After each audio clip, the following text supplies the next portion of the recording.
السلام علیکم ورحمۃ اللہ وبرکاتہ۔ بسم اللہ الرحمن الرحیم۔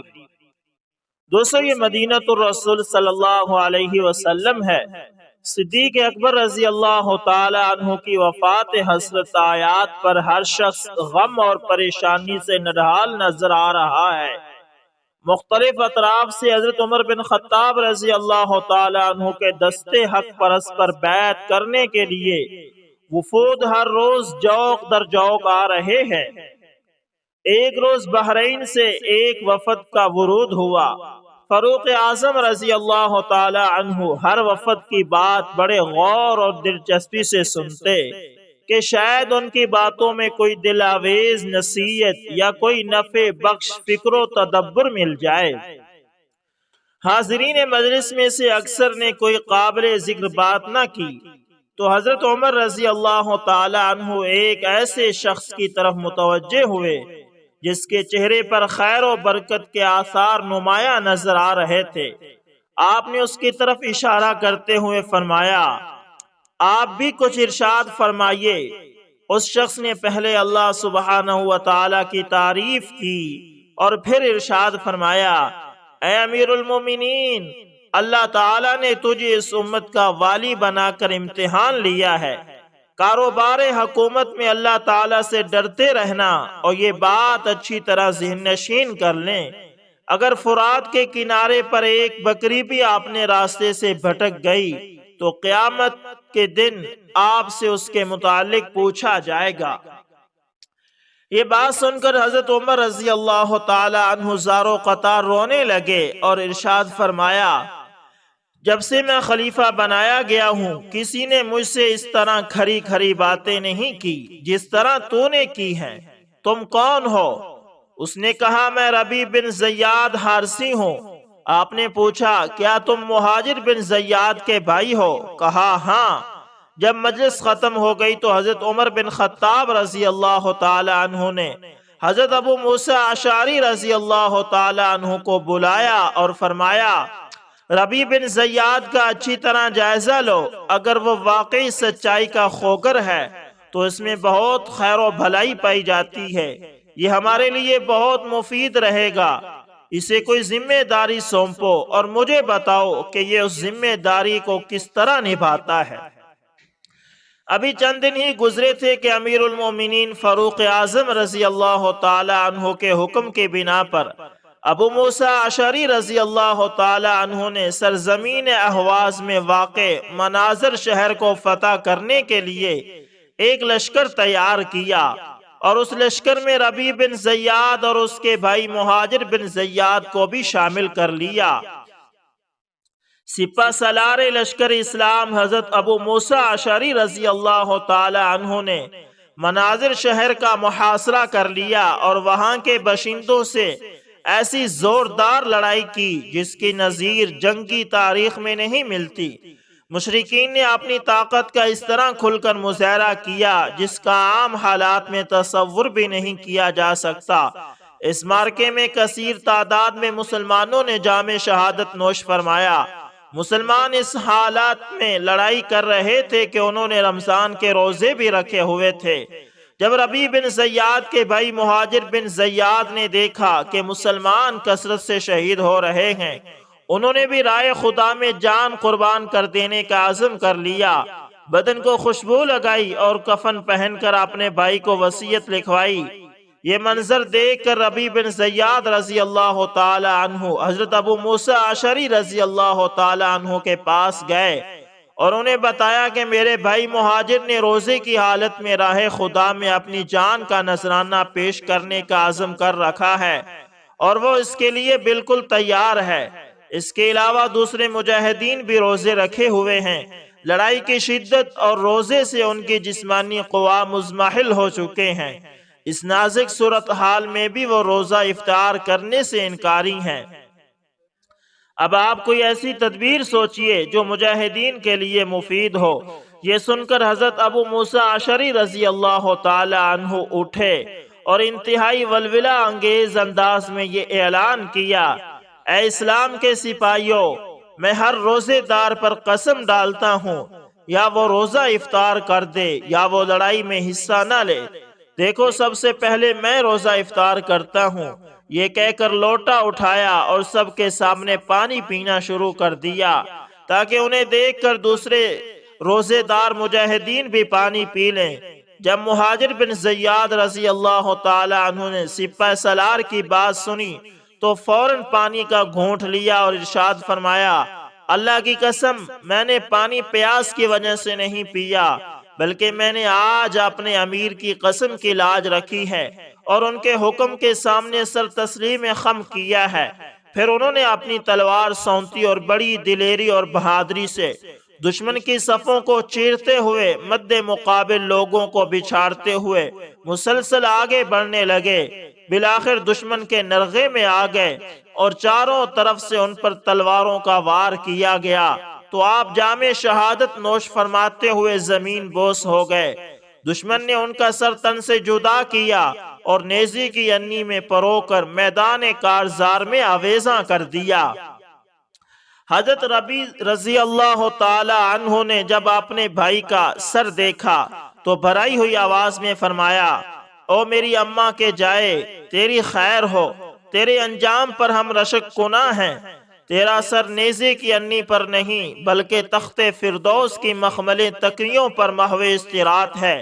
میرے لاڈلے بھائی اپنی اس انجام پر خوش ہو جاؤ۔ اور پھر فرمایا، اللہ کی قسم میں تیرا اور دوسرے شہداء کا ان ہنجار دشمنوں سے انتقام لے کر رہوں گا۔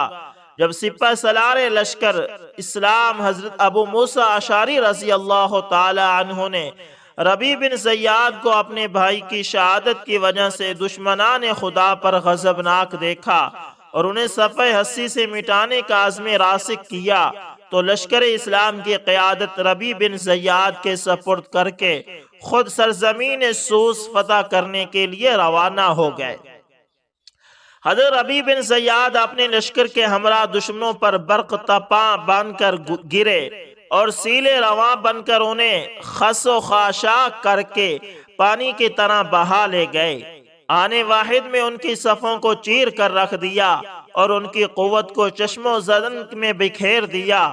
اللہ تعالیٰ نے سرزمین مناظر کو حضرت ربیع بن زیاد کے ہاتھوں فتح کر دیا۔ آپ نے دشمن کے شہ سواروں کو قتل کیا، ان کی اولاد کو قیدی بنایا اور ان کی املاک کو مال غنیمت کے طور پر قبضے میں لے لیا۔ جنگ مناظر کے بعد حضرت ربیع بن زیاد رضی اللہ تعالی عنہ کا ستارہ جگمگایا اور ان کا نام زبان زدعام ہو گیا اور ان کا شمار ان جرنیلوں میں ہونے لگا جنہیں لوگ رشک کی نگاہ سے دیکھا کرتے تھے۔ جب مسلمانوں نے سرزمین سجستان کو فتح کرنے کا عزم کیا تو لشکر اسلام کی قیادت حضرت ربیع رضی اللہ تعالی عنہ کے سپرد اس امید پر کی گئی کہ یہ اس مارکے میں بھی فتح اور کامرانی کا اعزاز حاصل کر کے واپس لوٹیں گے۔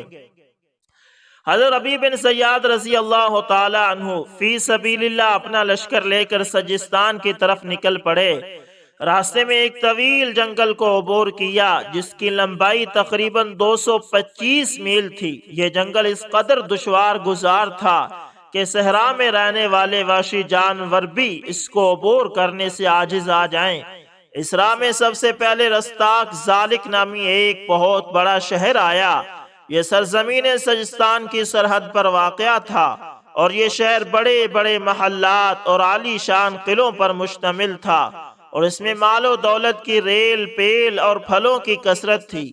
شہر میں داخل ہونے سے پہلے دانشمند قائد نے اپنی جاسوس بھیجے تاکہ وہ صورتحال کا جائزہ لے کر اپنے قائد کو مطلع کر سکیں۔ انہیں پتہ چلا کہ رستاق ذالک کے باشندے ان قریب ایک سالانہ تقریب منعقد کر رہے ہیں جس میں ہر باشندہ انتہائی ذوق سے لازماً حصہ لیتا ہے۔ آپ نے اس موقع کا انتظار کیا۔ جب دیکھا کہ تمام شہری تقریب میں شریک رنگ رلیوں میں مصروف ہیں تو آپ نے لشکر اسلام کو منظم کر کے اچانک ان پر حملہ کر دیا جس سے وہ حواس باختہ ہو گئے اور وہ سنبھل نہ سکے۔ مسلمان مجاہدین نے جی بھر کر انہیں تہہ دیگ کیا۔ 20,000 افراد کو گرفتار کیا۔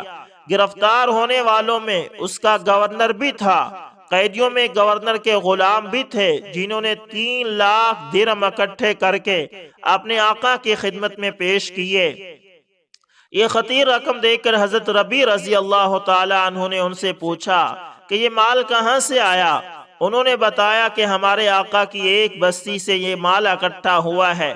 آپ نے دریافت کیا کیا ایک بستی سے سالانہ اتنا مال اس کے ہاتھ لگتا ہے؟ بتایا گیا ہاں۔ آپ نے فرمایا یہ کیسے ہو سکتا ہے؟ غلام نے کہا ہماری کلہاڑیوں، درانتیوں اور پسینوں کی کمائی سے یہ مال اکٹھا ہوتا ہے۔ جب لڑائی کا زور ٹوٹا تو سردار لڑکھڑاتے ہوئے قدموں سے سپہ سالار لشکر اسلام حضرت ربیع بن زیاد رضی اللہ تعالی عنہ کی خدمت میں حاضر ہوا۔ اپنی ذات اور اہل خانہ کی طرف سے فدیے پیش کیے۔ آپ نے فرمایا اگر مسلمانوں کے لیے وافر مقدار میں فدیے دینے کے لیے تیار ہو تو غور ہو سکتا ہے۔ سردار نے پوچھا آپ کتنا فدیہ چاہتے ہیں؟ آپ نے فرمایا میں یہ نیزہ زمین میں گاڑتا ہوں، آپ اس کے ارد گرد سونا چاندی اکٹھا کریں جس سے یہ نیزہ چھپ جائے۔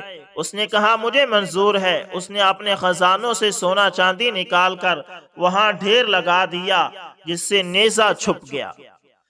حضرت ربیع بن زیاد رضی اللہ تعالی عنہ اپنے کامیاب لشکر کو لے کر سرزمین سجستان میں داخل ہوئے۔ پے در پہ قلعے لشکر اسلام کے گھوڑے کے سموں کی ٹاپ سن کر آپ کے قدموں میں یوں گرنے لگے جیسے موسم خزاں میں تیز آندھی سے درختوں کے پتے گرتے ہیں۔ امن کے متلاشی شہریوں اور بستیوں کے باشندوں نے سرنگوں ہو کر آپ کا استقبال کیا کہ کہیں ان کے چہرے تلواروں کی زد میں نہ آ جائیں۔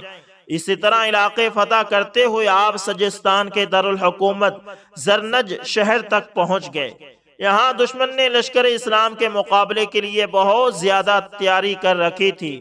لڑائی کے لیے لشکر جرار ترتیب دے رکھا تھا۔ مقابلے کے منتخب شہ سواروں کو مقدمت الجائش میں رکھا۔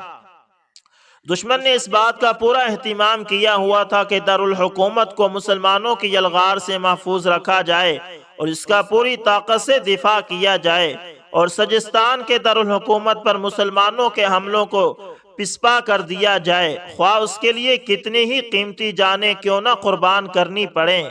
پھر حضرت ربیع اور اس کے دشمنوں کے درمیان گمسان کا رن پڑا اور دونوں طرف سے تہدیغ ہونے والوں کے کشتوں کے پشتے لگ گئے۔ جب مسلمانوں کی فتح کے آثار ظاہر ہوئے تو قوم کا سردار پرویز ربیع رضی اللہ تعالی عنہ سے صلح کرنے کے لیے کوشاں ہوا۔ اس کی ہر ممکن یہ کوشش تھی کہ اس علاقے کی حکمرانی اس کے ہاتھ سے نہ جاتی رہے اور وہ اپنی قوم کے لیے بہتر شرائط پر صلح کرنے کے لیے کامیاب ہو سکے۔ اپنی طرف سے حضرت ربیع بن زیاد کے پاس ایک قاصد بھیجا تاکہ وہ آپ سے ملاقات کے لیے وقت لے سکے اور اس ملاقات میں اسے صلح کے لیے آمادہ کیا جا سکے۔ آپ نے اس کی تجویز کو قبول کرتے ہوئے ملاقات کے لیے آمادگی کا اظہار کر دیا۔ حضرت ربیع رضی اللہ تعالی عنہ نے اپنے فوجیوں کو حکم دیا کہ پرویز کے استقبال کا اہتمام اس طرح کیا جائے کہ اس کے راستے میں دونوں طرف لڑائی میں مارے جانے والے دشمن کی لاشوں کو بکھیر دیا جائے، اور جہاں بیٹھ کر ہم گفتگو کریں گے وہاں مجلس کے قریب دشمن فوج کے شاہ سواروں کی لاشوں کا ڈھیر لگا دیا جائے۔ حضرت ربیع رضی اللہ تعالی عنہ دراز قد، اونچے شملے والے، گندی رنگ اور گندے ہوئے جسم کے مالک تھے، اور چہرہ اس قدر پرہیبت کے دیکھنے والا خوف زدہ ہو جاتا۔ جب پرویز آپ کے پاس آیا تو دیکھتے ہی اس کے جسم میں خوف سے کپ کپاہٹ طاری ہو گئی۔ اپنے قریب لاشوں کا ڈھیر دیکھ کر مارے خوف کے اس کا دل بیٹھنے لگا۔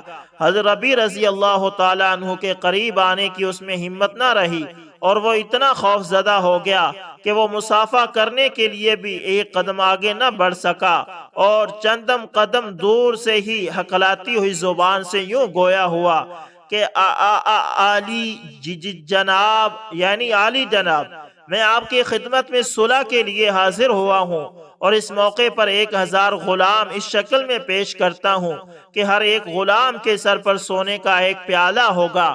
حضرت ربیع رضی اللہ تعالی عنہ نے اس کی پیشکش کو قبول کرتے ہوئے مصالحت کر لی۔ دوسرے دن حضرت ربیع بن زیاد رضی اللہ تعالی عنہ اپنے لشکر جرار کے ساتھ تکبیر و تحلیل کا دل آواز ترانہ الپاتے ہوئے شاہانہ انداز میں شہر میں داخل ہوئے۔ یہ دن مسلمانوں کے لیے بڑا بابرکت دن تھا۔ حضرت ربیع بن زیاد رضی اللہ تعالی عنہ مسلمانوں کے ہاتھ میں ایک شمشیر براں تھے جس کے ذریعے سے مسلمان دشمنان خدا کو تحدیق کرتے۔ حضرت ربیع رضی اللہ تعالی عنہ نے مسلمانوں کے لیے بے شمار شہر فتح کیے، بہت سی ریاستوں کو سرنگو کیا۔ جب حکومت بنو امیہ کے پاس آئی تو حضرت امیر معاویہ رضی اللہ تعالی عنہ بن ابی سفیان نے انہیں خراسان کا گورنر بنا دیا۔ آپ نے یہ منصب بامر مجبوری قبول کیا۔ آپ کا دل خوش نہیں تھا اور اس وقت ان کے دل میں اور زیادہ انقباض پیدا ہوا جبکہ حکومت بنو امیہ کے ایک بہت بڑے ستون نے انہیں ایک خط لکھا جس میں یہ تحریر تھا: امیر المومنین معاویہ بن ابو سفیان کا آپ کو حکم ہے کہ مال غنیمت میں سے سونا چاندی بیت المال کے لیے رکھ لیں اور باقی اشیاء مجاہدین میں تقسیم کر دیں۔ آپ نے اس کے جواب میں خط لکھا جس میں یہ تحریر تھا: میں نے اللہ کی کتاب میں اس کے بالکل برعکس حکم دیکھا ہے جو آپ نے امیر المؤمنین کی جانب سے مجھے دیا، لہذا امیر المؤمنین کے حکم پر عمل نہیں ہو سکتا۔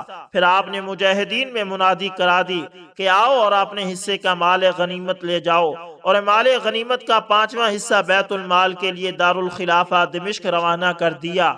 جمعرات کے روز حضرت ربیع رضی اللہ تعالی عنہ کو یہ خط ملا اور دوسرے روز آپ سفید اجلے کپڑوں میں جمعے کی نماز پڑھانے کے لیے نکلے۔ خطبہ جمعہ ارشاد فرماتے ہوئے کہا: تم سب آمین کہنا۔ پھر آپ نے یہ دعا کی: الہی اگر تم مجھ سے خیر و بھلائی کا ارادہ رکھتا ہے تو مجھے جلدی اپنے پاس بلا لے، تیری عزت کا واسطہ دیر نہ لگانا۔ سب لوگوں نے آمین کہا۔